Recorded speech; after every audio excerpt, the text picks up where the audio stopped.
Well, Joanne's been gone. It's been tough. She's been sending me daily pictures of our grandson, Miles Henry, and they seem to be having fun. They went to Denali the day before yesterday, which I've always wanted to see and never have, and it was clear outside and they could see it, and even the baby responded by looking at it and then falling asleep, which he does a lot of these days. I'm taking a little detour from my series on humanism to speak about, because this has been very much on my mind lately, on how to fix things. These past few years, since her husband has become disabled, I've been doing the upkeep on my sister's house. It's a well-built home, built in the 1960s of Bedford limestone, but was nearly ruined by the previous owner, who fancied himself an expert on home repair and set about wrecking the house by fixing things himself instead of hiring competent tradespeople to make the necessary repairs. So nothing in that house works as it should.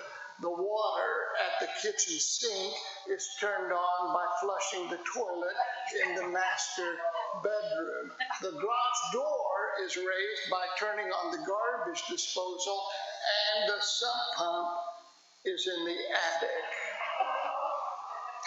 In the 20 years my sister and her husband have lived there, they've been gradually correcting the mistakes of the previous owner. I was thinking about all of that this last Sunday while mowing her lawn, specifically about the human penchant for overestimating our ability to fix things. I have a friend who purchased a vintage motorcycle, confident he could restore it. It dates back to the 1940s. He knew I rode motorcycles, so phoned me before he bought it to ask whether he should buy it. I asked, "Do you have any experience restoring vintage motorcycles?" And he laughed and said he'd never even ridden a motorcycle. I said, maybe you should pass on this. But he bought it anyway, took it apart, but now can't figure out how it fits back together. So he put it in boxes and carried them out to the shed in his backyard, where all of those motorcycle parts have been quietly rusting away. But this is not a sermon on poorly executed home maintenance or motorcycle restoration. Fascinating subjects, to be sure. But they're the symptoms of the problem, which is our tendency, our human tendency to resist expertise and guidance. Not just when our things are broken, but more importantly, when our lives are broken. I was speaking with a woman last week whose life is in just shambles, disarray, and has been for quite some time. She's overwhelmed, angry, and stuck, unable to deal with life's challenges in a constructive and curative way, but refuses to see a therapist about it. I've read books about therapy. I know what they'll say, she tells me. She works in the field of information technology, so I asked her what she did when her computer stopped working. She said, well, I phoned tech support at my company, and they tell me what to do. I said, why don't you just fix it yourself? She said, I don't know how to. Well, there you go. There you go. That's my problem, too. When my life feels broken, I don't always know how to fix it myself. Sometimes a motorcycle ride or a walk in the woods will cure what ails me, but sometimes it doesn't. And my efforts to fix myself usually don't end well.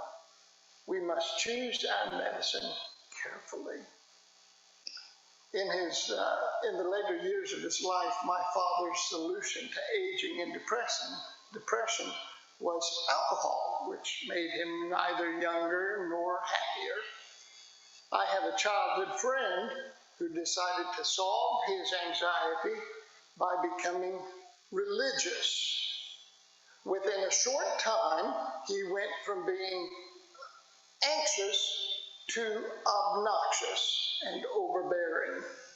He was happier, but it made his friends and family miserable. I saw him last weekend, and he's still hard at work fixing himself while simultaneously making others unhappy. We must choose our medicine carefully. The good news is that there are people in this world who have dedicated their lives to enriching our lives, teachers of wisdom who offer insight. I glanced over at Mark's direction while I said that. Therapists and counselors who help us understand ourselves so we make better choices. Scientists who invent marvelous medicines to cure our psychological and physiological challenges. All of this wealth of expertise available to us. I have a friend, I've known him for a long, long time, who for years has entered into a dark funk this time of year, knowing the darkness of winter is coming. He tried to boost his spirits by reading the Bible every day. It didn't work. Then he tried prayer to no avail. He bought on Amazon a special UV lamp that mimicked the sun's rays and sat under it for 2 hours a day. No help whatsoever. One winter, he studied Greek and Roman Stoicism, which he found interesting, but ultimately unhelpful. His wife finally said, "Enough of this, I'm taking you to the doctor." He went, but complained the whole time and informed the doctor he was philosophically opposed to the use of antidepressants. His wife said, "I am philosophically opposed to divorce," but that she was contemplating it. So he went on an antidepressant, and lo and behold, the sun rose on his life once more. It never hurts to see our lives through someone else's eyes. This past week, the deck on my lawnmower broke. One of the brackets holding the deck to the mower frame snapped in two. I did my usual fix, which is to say duct tape, but it didn't hold. So I took it to a local machine shop where they welded the bracket back. I was able to line up the holes and push the bolt through, attaching it to the mower. I couldn't hold the bolt, hold the deck in place, and simultaneously see the far end of the bolt where there was a little hole through which a wire ring had to be threaded. I tried for about a half hour, even resorting to a few Latin cuss words my sister had learned in freshman Latin. Who says Latin is a dead language? It was alive and pulsing this past week. After about a half hour, I called my son, who came over, and while I held the bolt in place, he threaded the ring through the bolt opening. It took us all of 2 minutes. I simply could not see what someone else, looking from a different perspective, could plainly see. And that is true for all of us. That's what a good therapist, a good friend, a wise friend can do for us. They can help us see what we're unable to see. I mention this because in my little town, 2 young men in the past month have taken their lives. Young men, less than 25 years old, faced with what they perceived to be insurmountable, unsolvable problems. They didn't realize someone else, looking at their challenges from a different vantage point, could provide insight, encouragement, and a helping hand. And while it's true that no one can ultimately fix our lives but ourselves, it is also true that you and I are sometimes poor diagnosticians, unable to see what others so plainly see. Our lives can become like my sister's house, beset with problems we thought we could fix ourselves. So there's a story in the Bible. It's a well-known story. The story of the Samaritan woman at the well. Jesus asks her for a drink. She points out that he's Jewish, she's Samaritan, he's a man, she's a woman. Jesus said, that's not important. He said, if you knew who I was, I would give you living water, and you would never thirst again. She asked Jesus to give her living water so she won't have to return to the well several times a day. In addition to not understanding metaphor, she also thinks once her water problem is solved, everything else will be fine in her life. We're often poor diagnosticians. Jesus said to her, water's not your problem. Your problem is your broken relationships. You've had 5 husbands, and the man you're with now isn't your husband. I've often wondered how she felt in that moment. Sometimes it hurts to see our lives through someone else's eyes. Someone who can view our challenges from a different vantage point.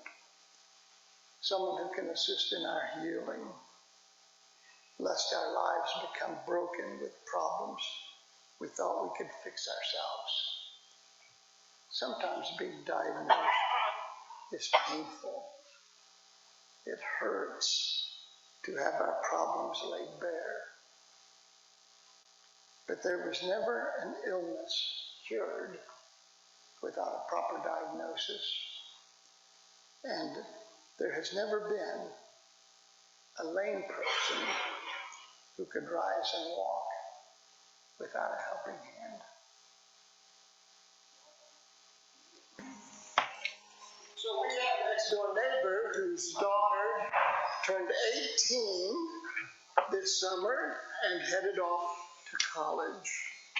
On the day of her departure, I went to say goodbye, and as she left, as she drove down the driveway to school, her mother and father waving goodbye, her father turned to me and said, "Oh, this is so wonderful to not have the burdens of parenthood any longer."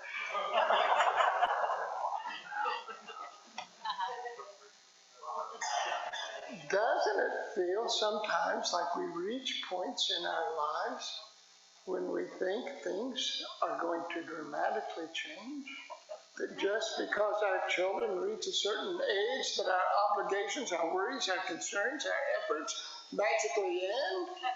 But just because we've graduated with a degree in psychology, we are perfectly in tune with ourselves and the world? That just because we've been happily married, we know how to do relationships better than anyone else ever has? And so when we are broken, our first response is it not often it must be someone else. It can't surely be me. I passed that class. So friends, our homework for the week. Be mindful always of where you knew wholeness. Be courageous always in seeking to learn and grow and think and expand your life and know joy. This is our prayer this first day morning. Turning Creek friends.